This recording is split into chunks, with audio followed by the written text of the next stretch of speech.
Olá, queridos alunos, queridas alunas, mais uma vez, mais uma aula aqui, nesse momento de isolamento social, onde nós estamos com essas videoaulas, para que o nosso conteúdo não fique tão atrasado. Nós já falamos em outros momentos sobre a composição química dos seres vivos, falamos da importância dos componentes orgânicos ou dos compostos orgânicos, dos compostos inorgânicos. E dentre os compostos inorgânicos, hoje nós vamos falar sobre os sais minerais. Falamos em uma outra oportunidade sobre a importância da água, esse elemento tão importante na nossa vida. E hoje nós vamos falar também de outros elementos, de outros compostos inorgânicos que são extremamente essenciais à nossa vida.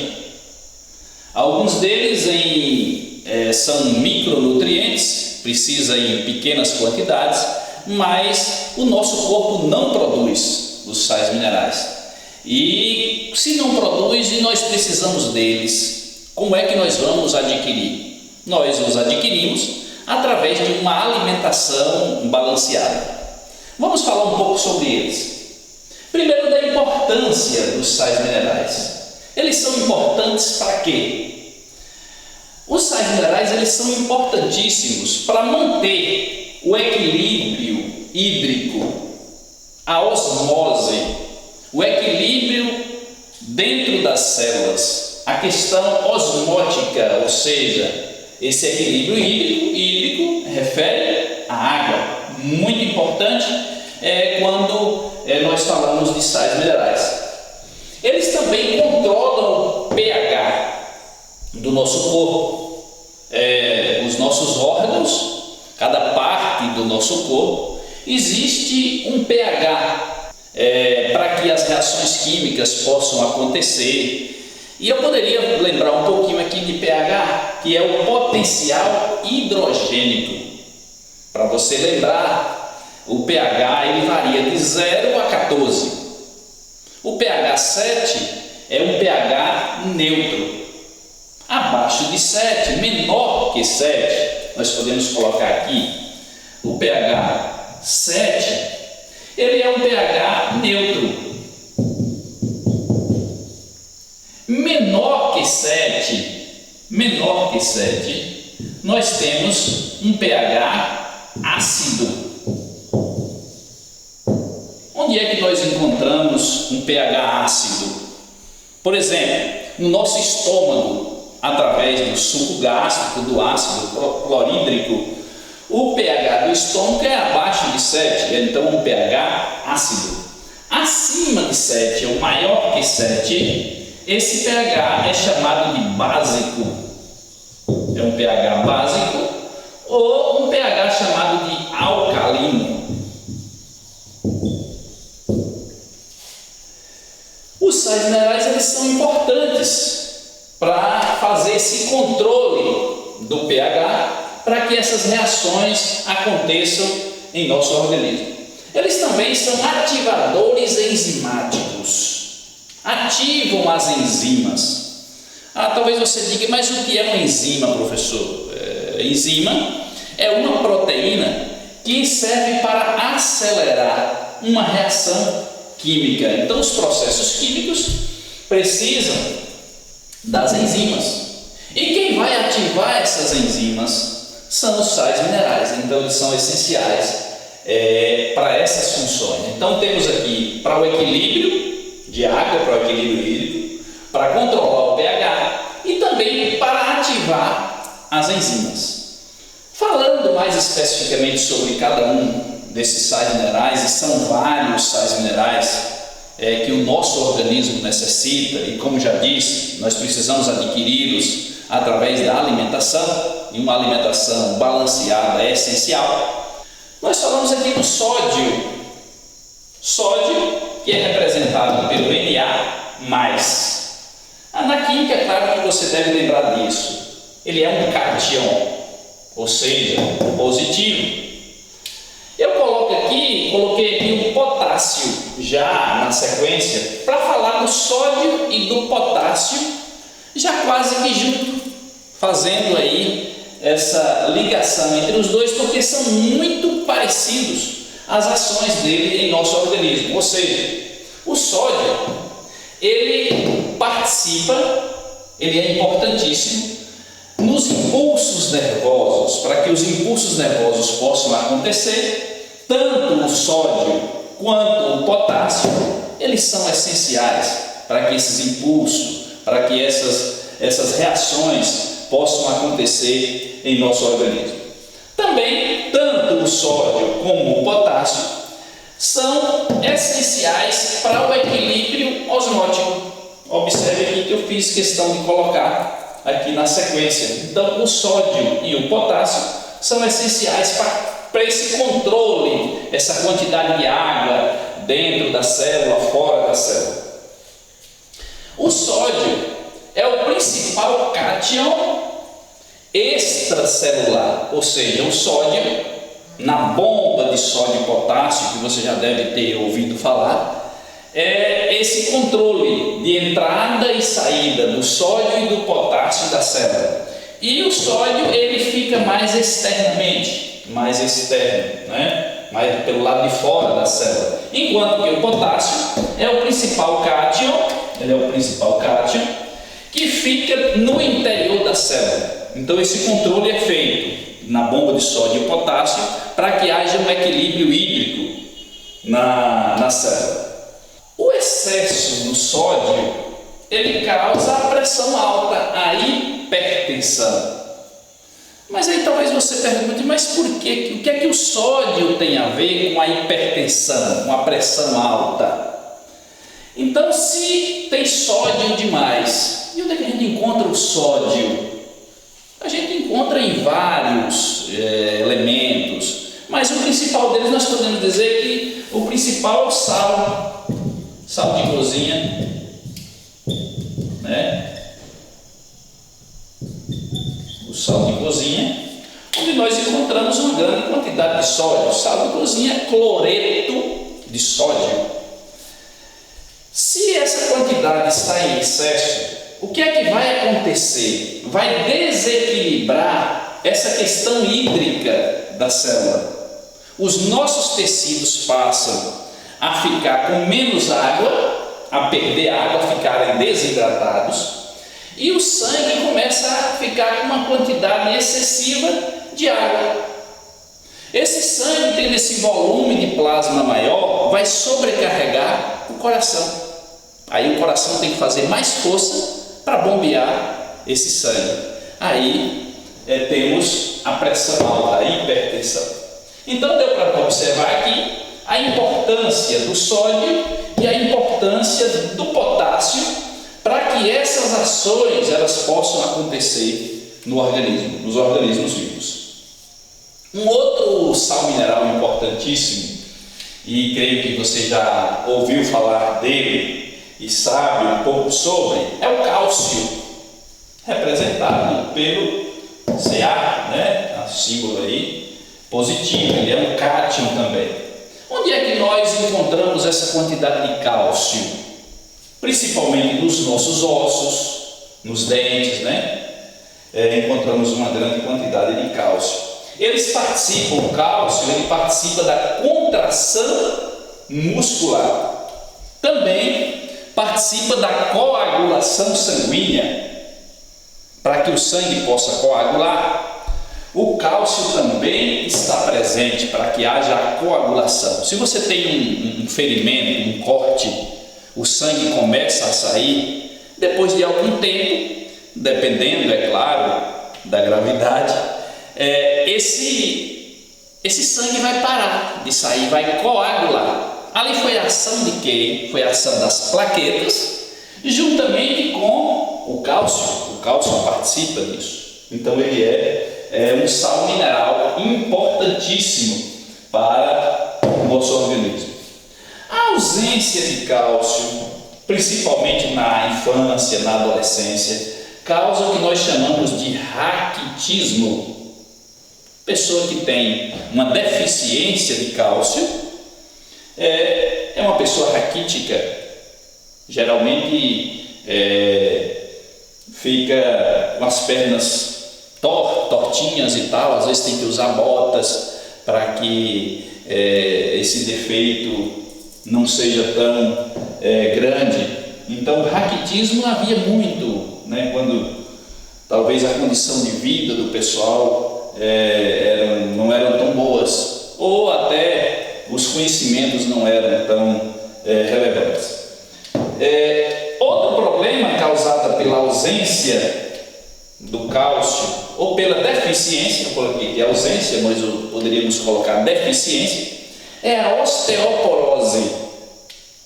Mas eu achei que osteoporose só seria para pessoas idosas, que já têm naturalmente uma perca de cálcio. Não.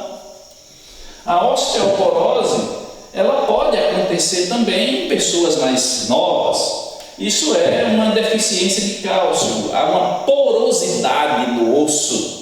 Essa porosidade vai deixar os ossos mais fracos, menos resistentes, né? Porosidade nos osteoblastos, né? Que é a parte onde nós temos aí a constituição à base de cálcio.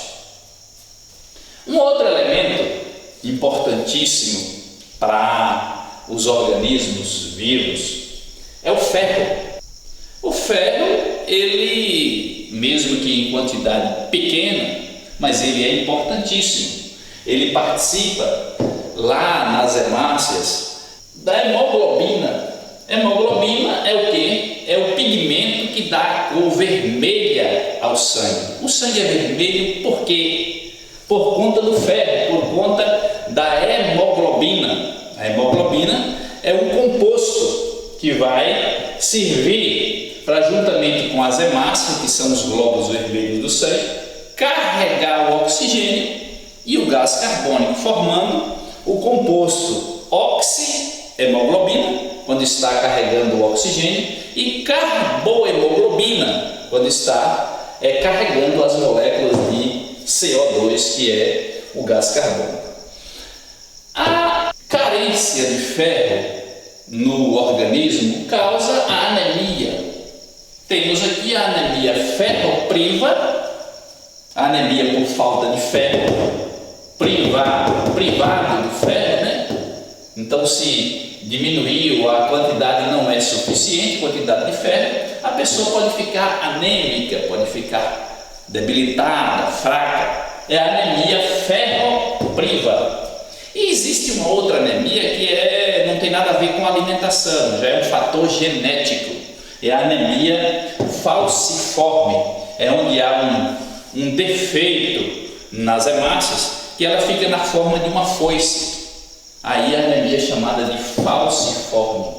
Então essa ausência de ferro pode causar esse fator. Algo interessante que nós podemos observar é que, para ajudar na absorção do ferro pelo organismo, a vitamina C ela é importantíssima. A vitamina C ajuda a absorção de ferro pelo organismo.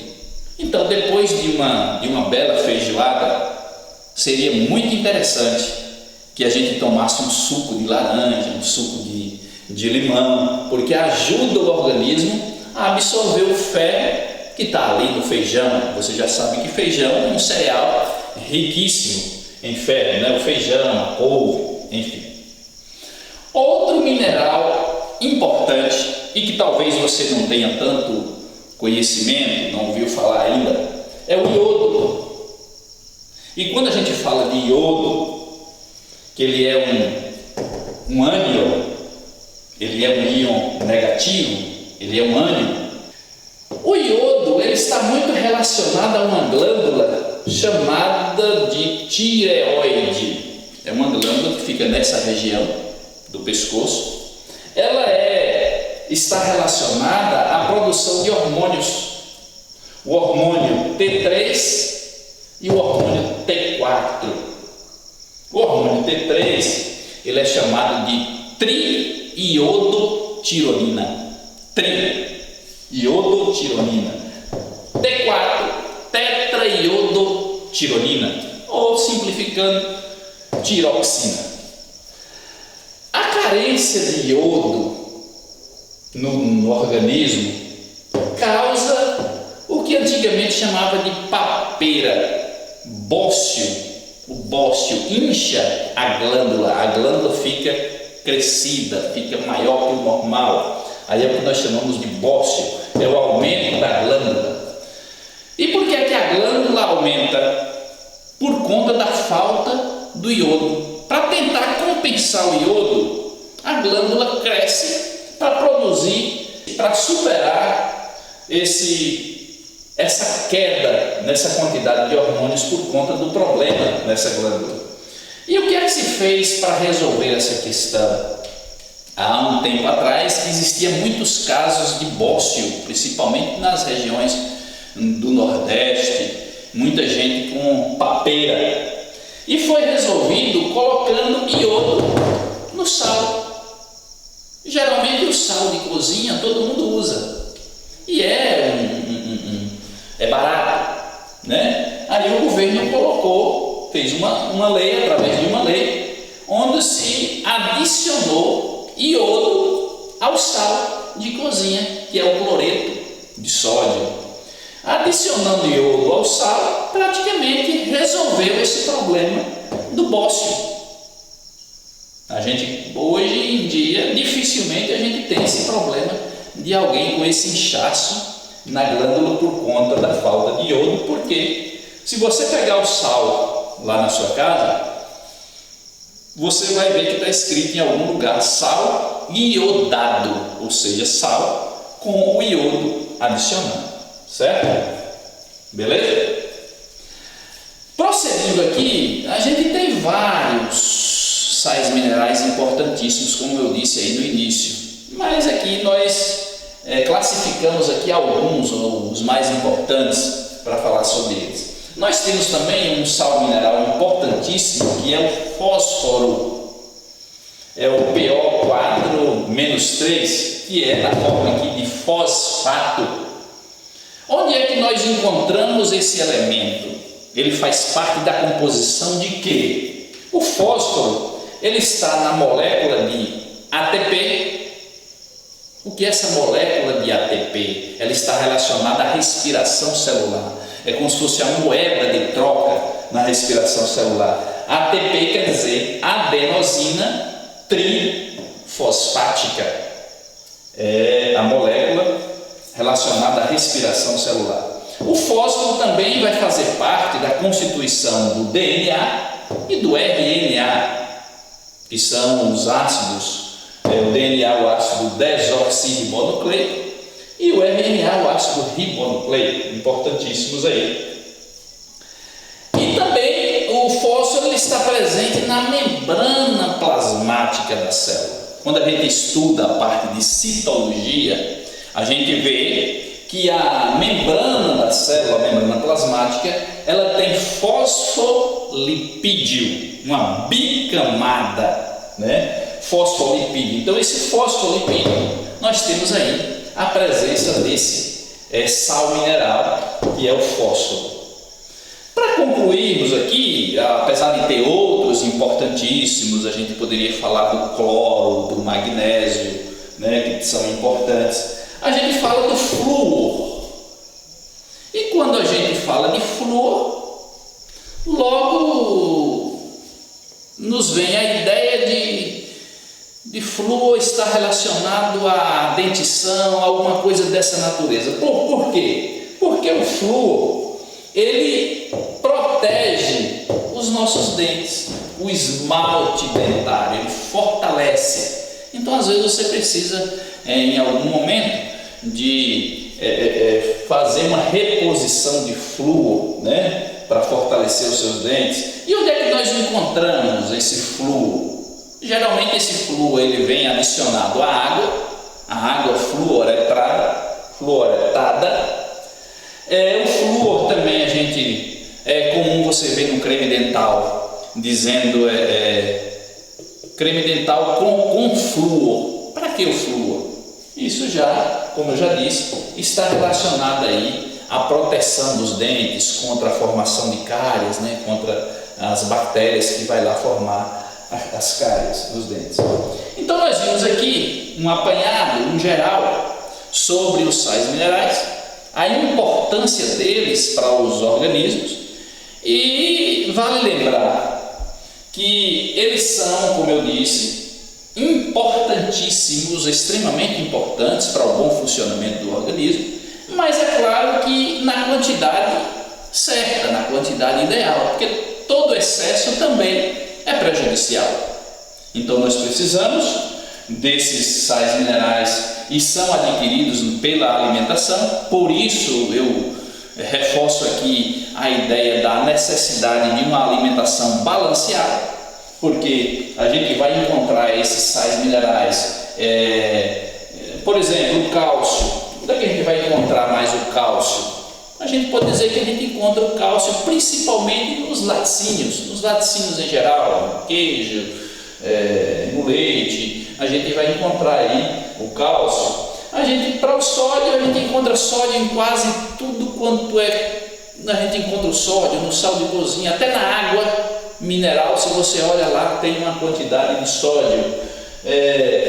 Potássio, a gente vai encontrar também esse potássio em alguns minerais. Enfim, ferro, eu disse, quando estava falando sobre esse elemento, uma das principais fontes de ferro que a gente tem é o feijão, é o fígado também, ele é rico em ferro. E aí a gente vê que há necessidade desses elementos para algum funcionamento, e não adianta você ingerir uma quantidade alta e que essa ingestão não seja contínua. Tudo que é em excesso, como eu já disse, pode ser prejudicial à nossa saúde. Então eles são elementos importantíssimos, mas que entram em quantidades pequenas no nosso organismo. Então, isso aí, até a próxima aula, um abraço a todos vocês.